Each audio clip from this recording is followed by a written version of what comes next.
welcome to the second video on our series on the influence of social media and digital technologies on the brain. So we're going to focus now on the different cognitive networks that are mostly involved with these technologies. Just to remember that everything we will discuss are actually models, so cognitive network models. This will change. As an example, the model for the speech centers in the brain has changed quite a bit in the last 20 years or so. So this will change. This will evolve as well. But be advised that so far there are different models available, proposed by different research teams. But the one that really is important to us is a model that actually regroups 7 major cognitive networks. And out of these 7 cognitive networks, we will focus our attention on 3 of these networks. Why? Well, because these 3 networks are always activated, and they're the one that might actually be at play whenever we discuss impact by digital technologies. As an example, so these 3 networks were depicted in the blue zone, whereas the red zone now define cognitive networks that are classically triggered by a specific activity. One such example that you can see here is the visual spatial network. Well, right now I'm sitting down speaking to you, actually to a phone. So my visual spatial network is not activated. This is a very interesting network. We'll come back to it later in a later series of video, but this guy is useful whenever I have to move in a 3D environment, whenever I'm thinking about geography, whenever I'm searching for a route looking at a map. I'm not using that right now. So these red networks, these networks in the red box, are networks that are activated only when needed, whereas the blue networks are sort of always active. And the way these guys are designed is in a form of a hierarchy, and that there's the first one called the salience network is always effective. He's the boss, he's the general, he's the guy that actually will decide whether you will deploy one of the other 2 networks under its guidance. So the other 2 networks are called the default mode network and the central executive network. The default mode network is the endogenous network. It's the network that I deploy whenever I'm thinking about myself, I'm reflecting on my life.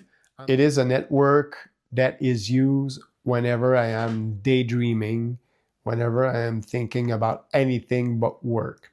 Whereas the other one, the central executive network, is classically activated when I am performing a cognitive task. Now, one of the important aspects is that according to researchers, these 2 networks are never co-activated. It's either one or the other, but never both. Now, the default mode network, although it's counterintuitive, we could think that daydreaming is not a good thing. We're not very effective when we daydream.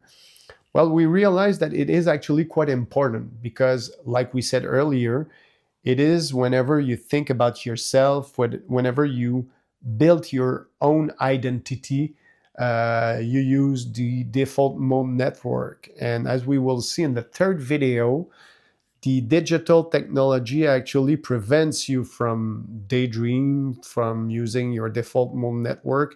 And this could be associated to some of the major side effects from digital media.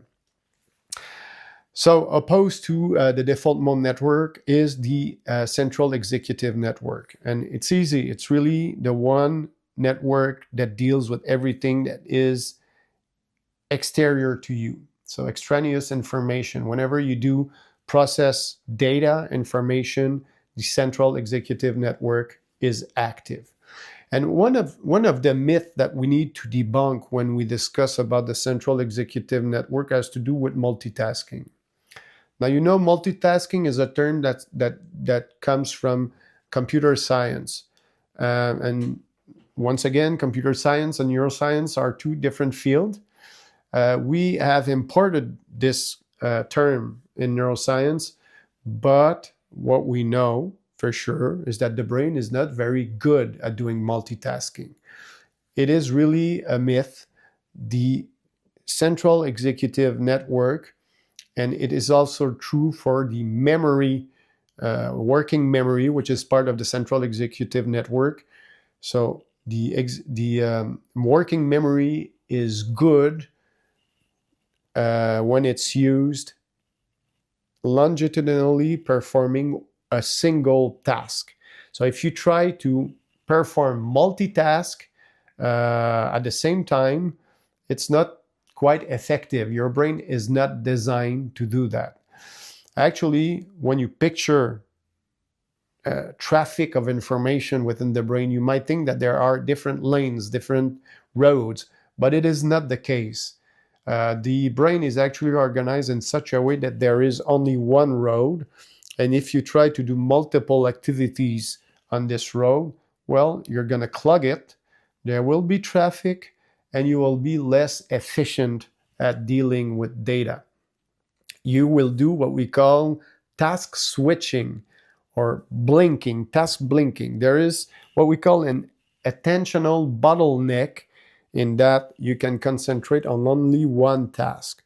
In your brain, there's a nucleus called the thalamus, which will direct your attention on a specific subject. This will be transferred to an area of your brain called the cingulate gyrus, which is in the frontal lobe. And your attention will be focused on this single aspect of your task. Now, if you try to divert that to other tasks, then you will be faced with this attentional bottleneck, and you will have to do what we call attentional blinking or attentional switching, which is the equivalent of eye blinking. And whenever you blink with your eyes, if there's an object that actually crosses your visual field quickly, well, you might lose its trajectory. The same thing will happen with your cognitive functioning.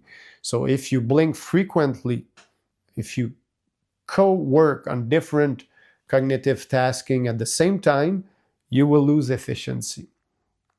One thing that needs to be detailed, though, is the fact that this does not apply to what we call automatic functioning, automatic tasks such as walking, such as running, even driving. You know that sometimes you can drive, daydream at the same time, being lost in your thought, and eventually you wake up and you have arrived at your destination without recalling all the details of your traveling.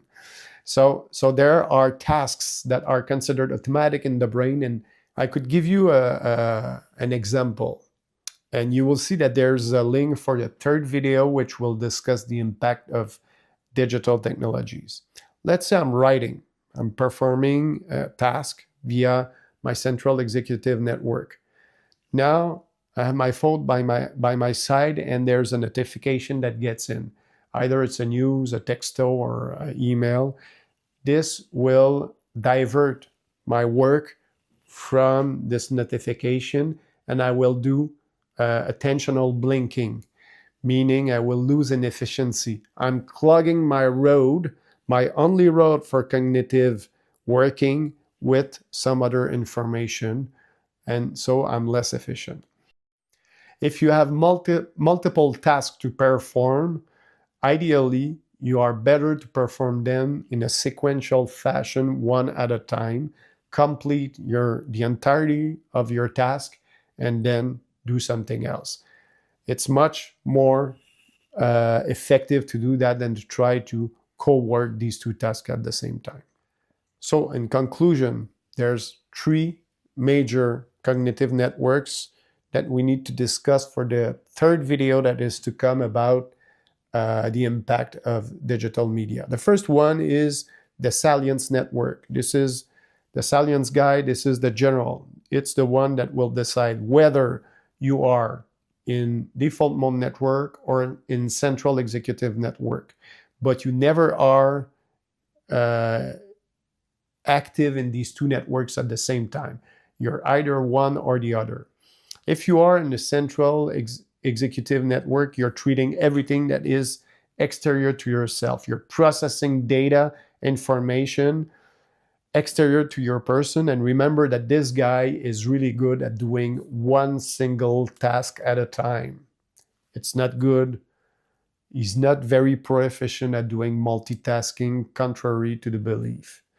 And the other network, which is the default mode network, is the inside network. Is the network referring to yourself. You're thinking about yourself, about your future, about your life. You're daydreaming about your vacation.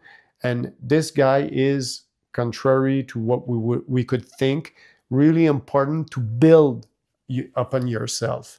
This network is frequently underutilized when you abuse the use of digital media. We'll come back to that specific topic in the last video. So thank you for your attention. So that was it for this week. Thanks for listening to us. We have a lot of pleasure producing these videos on the brain, on neurosciences. It's a topic that we do like. We do enjoy the topic. And the goal is really to simplify matters for you guys. So I hope you enjoy that. You know that it also serves a good purpose in that we are linked to a foundation called Cœur en Tête, which actually support my lab. So my lab does research on brain tumors. We're looking for new treatment strategies. So everything that will be considered a profit on this channel will be sent to the laboratory. So if you like what we do, if you enjoy these videos, do not forget to like the channel, to like the videos, to subscribe, and to click the bell so that you get notifications whenever we get a new video out. Please leave comments as well as questions. If you guys have specific questions on the brain, on neurosciences, and we would be more than happy to respond, to address some of the questions you guys have on the brain. So thanks again for listening.